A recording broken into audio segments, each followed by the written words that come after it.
বাস্তবে যে পরিমাণ হয়রানি, এবং শুধু হয়রানি না, উৎপাত, দালালের উৎপাত, তারপরে উপদালালের উৎপাত, বাড়িঘরের উৎপাত, গিয়ে গিয়ে উৎপাত, পুলিশের উৎপাত, নানা ভঙ্গি একটাকে কেন্দ্র করে কত রকমের যে উৎপাত মানুষের জীবনে আসে, এবং তার এমন টাকা এটা ছাড়া তার উপায় নেই, বাঁচার উপায় নেই।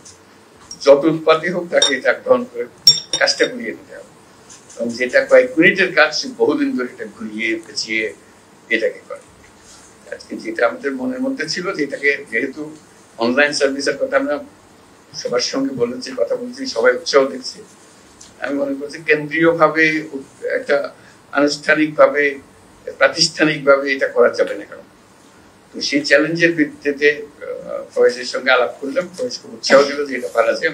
আমরা তো অন্তত খুব বিনীত ভাবে দুই এক জায়গায় করি, দেখা যাক, না হলে মানুষ বলবো যে এটা করলো, কিছু করলো। তো তারই প্রারম্ভ হবে আজকে, সেটাই জানা।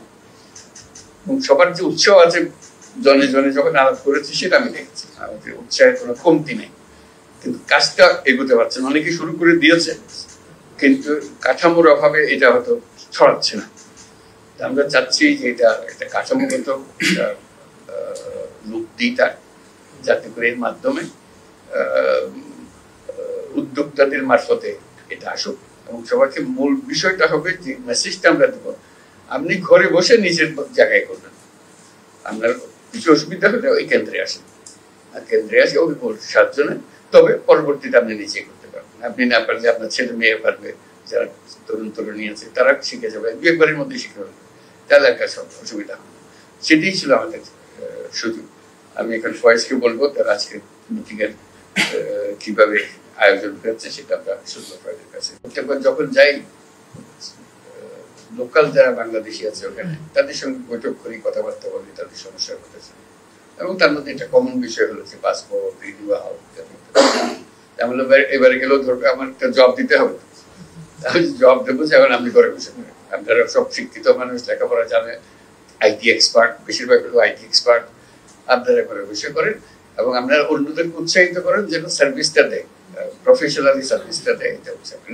এটার জন্য হাই কমিশনে আসা, এমবাসিতে আসা কোনো দরকার নেই।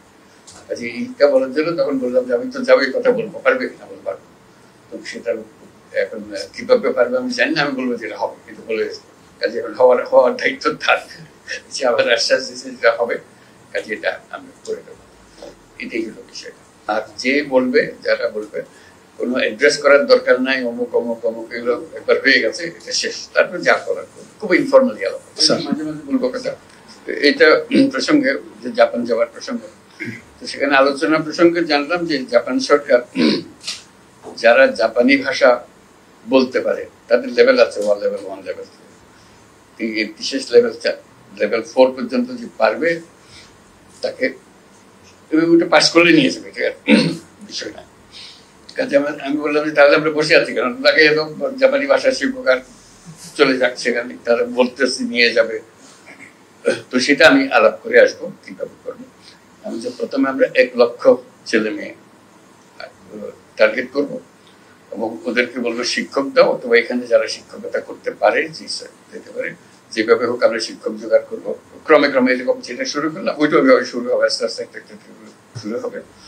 এবং একবার শুরু হলে বলছি রাত থামবে না, যত দিতে পারেন আমরা দিতে থাকবো। আপনাদের সংখ্যা আমি 1 লক্ষ দিয়ে শুরু করতে চাচ্ছি, 1 লক্ষ টার্গেট করে, 1 লক্ষ তো রাতারাতি হবে না, আমরা শুরু করবো হয়তো 200-500 দিয়ে শুরু করবো, আস্তে আস্তে আরো 1000 হবে, লাখ হবে, ইত্যাদি ইত্যাদি যাবো।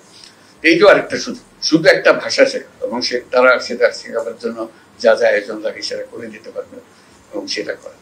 এটা যে কত রকমের সুযোগ আছে, এটা একবার করতে পারলে এই ধরনের কাজ তরুণ উদ্যোক্তাদের নিয়ে আমরা বহুদূর যেতে পারি। সেটা জানিয়ে রাখলাম। সাফল্য কি হবে যাওয়ার পরে কথা হবে তাদের সঙ্গে, ফিরে আসে জানাতে পারবেন। আবেদন জানাচ্ছে আপনি ঘরে বসেই আপনার ট্যাক্স দেন, আপনি ঘরে বসেই করেন। আমি যদি ঘরে বসেই করি, আমার তো দিয়ে দিছো লাইসেন্স, আমি সব করতে পারতেছি, কাজে আমি আরেকজনকে করে দিতে দোষটা কি? আমার এত কন্ট্রোল কিসের জন্য? কি আমি করতেছি? আমার দিয়ে দিছো, আমি করতেছি। আমার ছোট মেয়ে সে গিয়া পাড়া সব একটা করে দিয়ে আসে, ও জানে, ওর একটু ধরো করে দিতে পারে। সেটা যদি হয় তাহলে ভয়টা, অত ভয় আর নাই, যে আমি তো নাগরিক কাছে দিয়ে দিয়েছি, বলছি আপনি ঘরে বসে এটা করেন। এই তোমার যত ভূমি মন্ত্রণালয় যত কিছু আছে সব পেছনে হলো যে আপনি ঘরে বসে করুন। আমি অনলাইন করে দিয়েছি, আপনি সব এখানে পাবেন। আমরা শুধু এটাকে সিস্টেমেটিক করছি, অনেকে ভয় করতেছে না, বা এখনো সে ভয় থেকে সে বেরিয়ে আসতে পারতেছে না। বের করে আনার জন্য এটা কয়দিন পরে দেখবে যে এটাও রিলেভেন্ট হয়ে গেছে।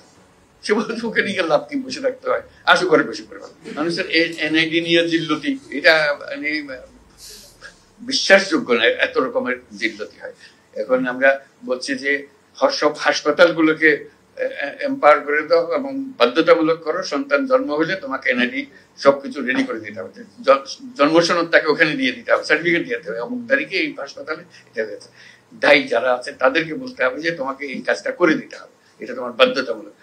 তা নাহলে ওই 60 বছর বয়সে বলে জিজ্ঞেস করে আমার জন্ম তারিখ, বলে আমার তো জন্ম তারিখ কিন্তু জানি না, তো দাও একটা বসে যেত, কত বয়স কত 60 70 কিছু একটা হবে।